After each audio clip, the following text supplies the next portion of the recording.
Humberto Podetti, él es presidente de la Comisión Nacional de Justicia y Paz de la Conferencia Episcopal Argentina, es abogado, es profesor, es coordinador en la red eclesial en la Patria Grande. Es un gusto para nosotros saludarte, Humberto. Acá Silvano Pascuso, mi nombre es Gervasio Muñoz para el Laboratorio Radiográfica. Buen lunes, ¿cómo estás? Buenos días, un gusto estar con ustedes, Gervasio y Silvano. Gracias a vos por atendernos en este lunes. Hola amigo, ¿cómo estás? Buenos días. Gracias por estar acá. Buenos días, Silvano. Humberto, bueno, estuvimos hablando un ratito largo recién. Venimos en el programa dándole mucha importancia a la elección papal, pero ahora nos gustaría escucharte a vos, que nos des en principio una semblanza del nuevo Papa. ¿Cómo no? ¿Cómo no? Bueno, hay muchos datos que ya se han difundido, ¿no es cierto? Para recordarlos, él nació en Chicago y se ordenó después de hacer una carrera universitaria exitosa, es decir, con perspectivas de apertura a una buena vida civil, encontró la vocación sacerdotal y se hizo cura en la orden de los agustinianos. Y estuvo allí varios años hasta que lo designaron misionero en Perú, en el norte del Perú, particularmente en relación con todo un ámbito que rodeaba la diócesis de Chiclayo, donde había mucha pobreza, mucha angustia, y allí inició su trabajo como sacerdote, como cura, que fue un trabajo de mucho compromiso social con los más excluidos, mucha lucha contra la trata. Una de las primeras cosas que hizo en Chiclayo fue organizar una comisión contra la trata de personas, y también por la promoción humana, por la dignificación de la persona humana. Luego, bueno, la historia más próxima, en 2013 Francisco lo nombra para asumir provisoriamente la diócesis de Chiclayo, y en 2015 lo hace obispo de Chiclayo. El mismo año él se nacionaliza peruano, y luego, bueno, en 2023, ya mucho más cerca, Francisco lo convoca para presidir el dicasterio de los obispos, que a su vez el prefecto del dicasterio para los obispos es presidente de la Comisión Pontificia para América Latina, con lo cual él asumió las dos funciones e inmediatamente después lo hizo cardenal. Él tenía una relación con Bergoglio desde mucho tiempo antes, porque él, como prior de los agustinos, porque una cosa que olvidé mencionar es eso, que en algún punto llegó a ser prior de la orden agustina, y como prior o superior, quiere decir eso, ¿no? Venía a la Argentina frecuentemente a visitar a las comunidades agustinas en el país, que hay en varios rincones del país. Y allí trabó la relación con Bergoglio, que era arzobispo de Buenos Aires en ese momento, y tuvieron desde entonces un diálogo constante. A partir de 2023, que lo puso a cargo del dicasterio de los obispos, él se reunía una vez por la semana para conversar acerca de la cobertura de los cargos de obispos que quedaban vacantes por fallecimiento o por haber llegado a la edad y presentado la renuncia, ¿no es cierto? Con lo cual él mantenía un diálogo semanal desde 2023 hasta ahora, ¿no? Eso es un poco la historia de Prevost, ¿no? Es un hombre además que tiene una sólida formación universitaria, habla varios idiomas con mucha fluidez, por supuesto entre ellos el castellano, también habla quechua, no sé con qué fluidez, pero lo habla, puede dialogar con cualquier persona en quechua, que aprendió en los Andes peruanos. Bueno, eso es un poco la presentación de él como persona. Uh-huh.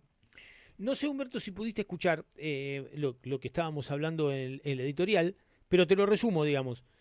Sosteníamos que el gran dilema que se había planteado en esta elección papal era el involucramiento de la Iglesia con los grandes problemas contemporáneos, que yo contaba un poco. La Iglesia comenzó allá a finales del siglo XIX con el Concilio Vaticano I, después con el Concilio Vaticano II, la centralidad de la figura del Papa León XIII en todo ese proceso. Y bueno, y el Papa, recién acabamos de pasar un videíto recién asumido el Papa en su cargo, al día siguiente creo que fue, una reunión con cardenales, en donde de alguna manera presenta vamos a decir así, su programa para los próximos años. Bueno, ¿cómo ves este proceso? ¿Cómo relacionás la figura de él, que nos has hecho recién una excelente semblanza, con este gran desafío que tiene la Iglesia, que por otra parte lo asumió muy bien Bergoglio, pero darle continuidad a eso, el involucramiento de la Iglesia con los grandes problemas contemporáneos y los grandes debates contemporáneos?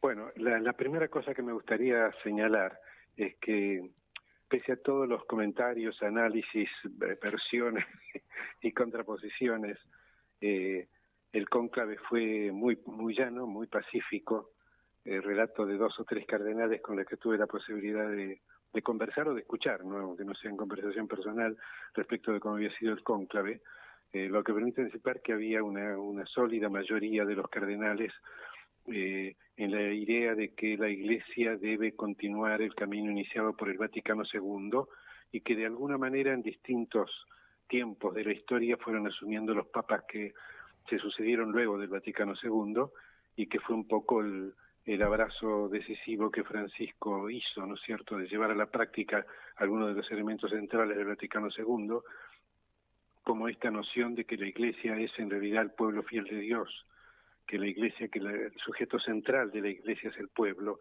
y no lo es ni los curas, ni las religiosas, religiosos, ni los obispos, ni los cardenales, ni el Papa. La Iglesia es centralmente el pueblo fiel de Dios. Creo que esta idea estuvo en el cónclave sin ninguna duda, porque fue muy rápida la elección. Él, aparentemente, según lo que me han dicho, él estuvo siempre primero en las votaciones, desde la primera votación, o sea, no hubo ningún otro que tuviera esa perspectiva, y en la votación final, cuando alcanza el número, supera mucho el número que debía ser de 89 cardenales, ¿no es cierto?, de votos. O sea que hay una iglesia que a nivel institucional, a nivel de sus cardenales, está profundamente comprometida con esta idea que Francisco desarrolló, ¿no es cierto?, y que está hoy es pensamiento de la Iglesia ya a través de las encíclicas y las reflexiones apostólicas que Francisco desarrolló. Con lo cual creo que seguimos teniendo una Iglesia profundamente comprometida con los problemas de este tiempo.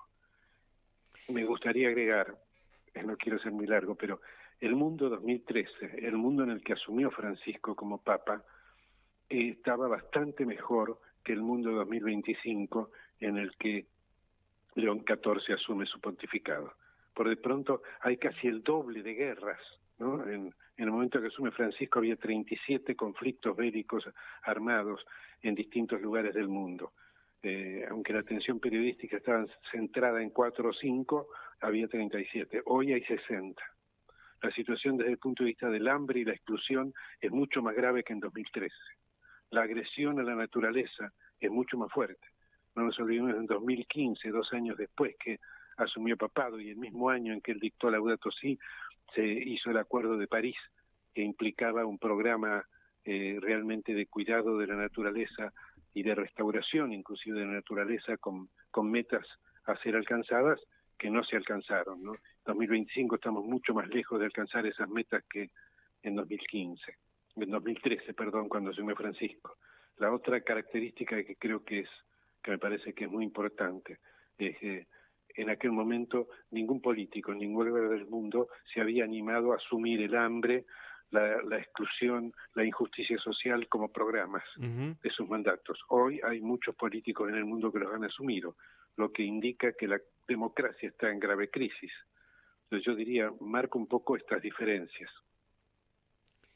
Humberto, este es un papa norteamericano de nacimiento, pero podemos decir que desde el punto de vista de su experiencia pastoral y de su trabajo como misionero es un papa latinoamericano y nada menos que desarrolló su tarea pastoral en un país como Perú, con la relevancia que Perú tiene tanto desde el punto de vista geopolítico como cultural en América Latina. ¿Cómo ves vos a nuestro continente y sobre todo a sus liderazgos? ¿Qué te parece? Porque yo decía la otra vez, y esto en aras de polemizar un poco, lo decía yo, que yo estaba bastante seguro de que las dirigencias latinoamericanas no habían aprovechado lo suficientemente el papado de Francisco para instalar determinados debates en la agenda pública, acompañando los planteos del Papa. ¿Cómo ves vos ese escenario hoy? ¿Qué te parece que puede pasar con un Papa que evidentemente es un hombre joven, con muchísima energía, con muchísima capacidad de trabajo, con un despliegue fenomenal desde el inicio? ¿Cómo ves vos a nuestros países?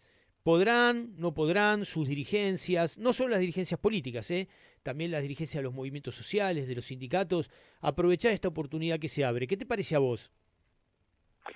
Bueno, yo creo que indudablemente, y para comenzar a responder tu pregunta, hay algo que sí está mucho mejor que en 2013 cuando asumió Francisco, que son los pueblos. Los pueblos a partir de, digamos, hasta 2013 se venían sublevando en todo el mundo y lentamente a partir de la red y de los diálogos y los debates de todo orden iban unificando sus reclamos. De alguna manera eso era una cosa que se estaba produciendo en ese momento. La diferencia hoy es que el número de personas que se ha incorporado a ese proceso, a partir de que hay un liderazgo claro y nítido, espiritual, pero francamente comprometido con los problemas concretos y específicos de nuestro tiempo para todos los pueblos, han sido las iglesias. Primero la Iglesia católica, pero también la Iglesia musulmana, parcialmente la Iglesia judía, muchas iglesias cristianas no católicas, los confucianos, los budistas, los hinduistas. Todo esto ha sido un proceso en el que hoy los pueblos se encuentran en muchas mejores condiciones que en 2013, porque además de estar sublevados y alzados contra esta ignominia que se está desarrollando en el mundo a partir de la economía tecnocrática de algunos grandes estados y sobre todo de numerosas grandes corporaciones, se han alzado y se sublevan y ahora tienen alguien que los escucha y que pone su voz en altavoces, que la voz de los pueblos es lo que está expresándose hoy claramente en todo el mundo.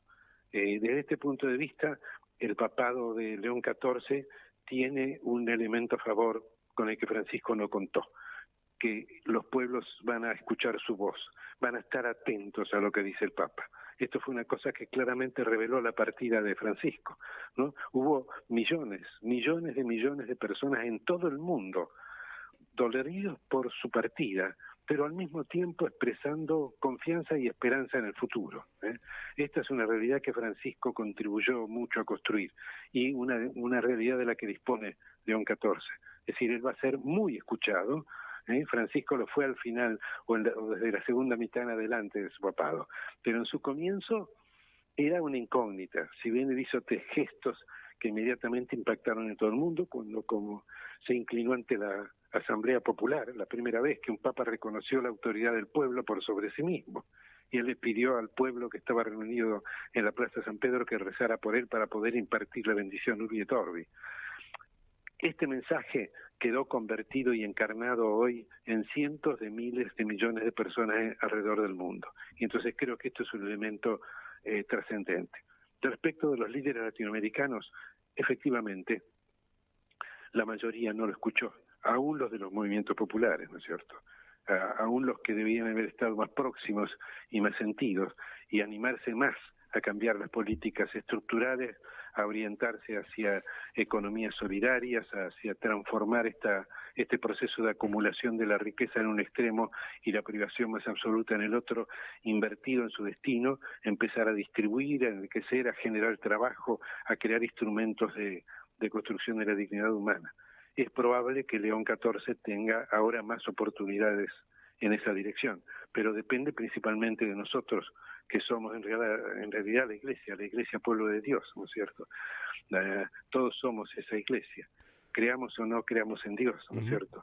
Todos, cuando se hizo la Asamblea Eclesial, participaron 70.000 personas dando su opinión para escribir el documento de trabajo de la Asamblea Eclesial de América Latina, y a nadie se le preguntó si era católico, judío o musulmán, o si no creía en nada y simplemente era una persona de buena voluntad y que quería contribuir para que la Iglesia pensara y se comprometiera con los problemas más urgentes de nuestro continente. Humberto, no sé si respondí con... Sí. ¿Por qué crees que se le dio el tratamiento que se le dio a Francisco en la Argentina. Me refiero a en los medios de comunicación, en algún sector de la política. ¿Qué crees que sucedió ahí?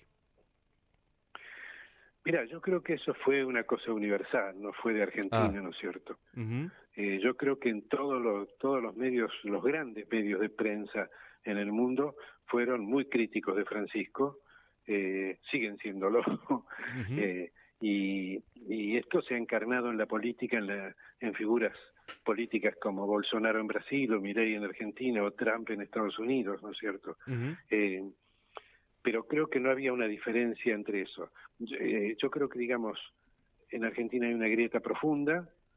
Había muchos que sintieron que Francisco participaba de esa grieta del lado del pueblo o del sí, lado de los intereses populares, ujú, pero no es cierto, Francisco nunca estuvo en la grieta ni participó de ninguna grieta.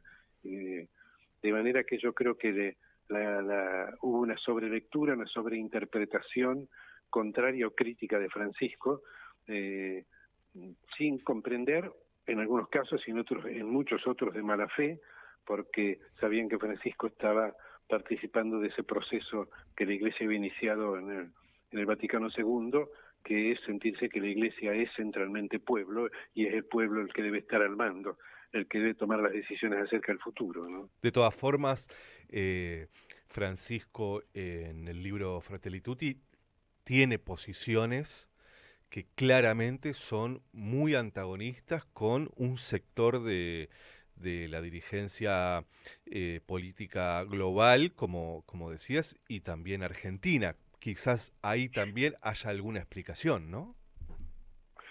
No, seguro, no solo en Fratelli Tutti, en Evangelii Gaudium, en cuanto denunció la política neoliberal Claro. como economía de muerte, Ujú, como economía de exclusión. Bueno, ya lo había hecho Juan Pablo II, ¿no? El Evangelium Vitae, Juan Pablo II había dicho eh, el consenso de Washington era una cultura de muerte y destrucción, que había desatado una guerra de los ricos contra los pobres, de los poderosos contra los débiles, ¿no? ujú, Y Francisco en Evangelii Gaudium lo dijo, lo repitió, lo reiteró con todas las letras, ¿no es cierto? Y creo que esto ya desde entonces en adelante estuvo marcado que él estaba en contra de todos los que propiciaban una política que impedía que los bienes se distribuyeran con justicia, que hubiera acceso a la propiedad para todos los habitantes del planeta, que hubiera acceso a la tierra que se trabajaba, que hubiera acceso al trabajo digno para todos los habitantes. ujú, Entonces creo que es claro, los que están con una política de apropiación de los recursos naturales, con una política de exclusión, de eliminación del trabajo humano, por supuesto que estuvieron desde entonces franca y abiertamente en contra de Francisco como ujú, pontífice, ¿no? claro. Y en esa dirección van a estar con toda seguridad en contra de León XIV. Vos mencionabas unas palabras que él dirigió a los cardenales, fue en la Sí. misa que se hizo con todos los cardenales que habían participado en su elección, y en la homilía, en uno de los párrafos más claros y centrales de su homilía, él retomó Evangelii Gaudium y Ujú. señaló 5 capítulos de Evangelii Gaudium como parte de su propio programa. Estos son precisamente esos capítulos en los que el Evangelii Gaudium describe la situación del mundo como producto de esta economía de concentración de la riqueza en un punto y de privación absolutamente de todos los derechos para la mayoría de la población humana. Por eso León XIV dice que hay una segunda revolución industrial, la que está sucediendo hoy, ¿no? Y que él siente que tiene que retomar, por eso el nombre que elige, ¿no? A qué sectores proteger. Y entonces, Humberto, ¿vos creés que se va a repetir lo que sucedió con Francisco con León XIV, que es una disputa entre la Iglesia y los sectores del poder económico global? En realidad no es una disputa, en Ujú, realidad lo que estaba marcando la Iglesia, y va a seguir marcando, yo creo, con toda claridad, es un proyecto de sociedad humana de justicia y de paz. Entonces, contra la guerra, contra la apropiación indebida de los recursos naturales, contra la destrucción de la naturaleza, contra el hambre en un mundo sobreabundante, contra la negativa al acceso a todos los derechos en un mundo en que es posible que todos los habitantes del planeta los ejerzan. Entonces ahí no va a haber no es que vaya a haber una discusión, un debate, va a haber una denuncia, va a continuar habiendo una denuncia de lo que ocurre y un anuncio de las posibilidades que tenemos de construir un nuevo mundo. Me parece que este es el camino. Yo creo que la reacción en Estados Unidos fue muy clara, ¿no es cierto? Le han dicho de todo, casi peor que las cosas que Milei le dijo a Francisco en su momento, ¿no? Le han dicho comunista, marxista, no sé, todo tipo de barbaridades. Y esto es natural. Retoma ahí un punto que es interesante. La Iglesia norteamericana tiene un sector, pero que es minoritario, que era muy crítico de Francisco. Tiene otro sector que es mayoritario, que es un sector que estaba totalmente de acuerdo con Francisco. El cardenal arzobispo de Chicago, que votó en el cónclave, él dijo que había votado por Prevost, reveló su voto y dijo, miren, todos estábamos con él. Y es un cardenal arzobispo de Chicago, que es una de las ciudades más importantes de Estados Unidos. De manera que yo creo que ahí este efecto se va a sentir. Yo les digo, por ejemplo, nosotros tenemos una red eclesial de justicia y paz que involucra a todos los países de América Latina y el Caribe, no todas las comisiones de justicia y paz de nuestras patrias hermanas. Pero tenemos reuniones frecuentes con la Comisión de Justicia y Paz de Estados Unidos. Ellos tienen dos, ¿no? Una internacional y una doméstica. Nosotros nos relacionamos con la doméstica. Y dialoga a la par. Es un norteamericano de pura cepa, no es de origen latino. Habla castellano, se le nota poco la dureza, pero habla castellano perfecto. Sí, claro. Y estaba totalmente de acuerdo con las cosas que planteaba Francisco y con las construcciones que estamos haciendo nosotros en todas las materias como comisiones de justicia y paz, ¿no es cierto? O sea que esto es un elemento que también hay que tener en cuenta. La Iglesia norteamericana se va a sumar mucho más activamente, seguramente ahora, a este proceso crítico de lo que está ocurriendo en el mundo con este signo de tan antihumano y antinaturaleza de la globalización del paradigma tecnocrático. Humberto, te voy a llevar un poquito a la Argentina. La otra vez cuando hablamos de la Iglesia argentina. Y de algún modo me gustaría que hicieras alguna reflexión, no solo sobre el impacto que el futuro papado va a tener sobre la Iglesia argentina y la realidad argentina, sino también sobre un punto que, por lo menos para mí, creo que para Gerba también, es muy importante, que es encontrar puntos de coincidencia entre los diferentes sectores que nos oponemos a esto. Es decir, yo decía fuera del aire, y veníamos hablando con Gervasio antes de entrar acá, la importancia que tiene de que entre todos los que defendemos determinados valores trascendentes, la dignidad de la persona humana, la justicia social, el equilibrio ecológico, en fin, estos valores trascendentes que están incluso por encima de la coyuntura y de la historia, coincidamos, ¿no? ¿Qué papel te parece a vos que la Iglesia puede tener en eso? A tenor de que tenemos un gobierno que es negador de todos esos valores y de todos esos principios y que aparece en el mundo como el paradigma de la nueva derecha, ¿no? ¿Qué te parece ahí que la Iglesia puede hacer y cómo ves ese proceso de acercamiento?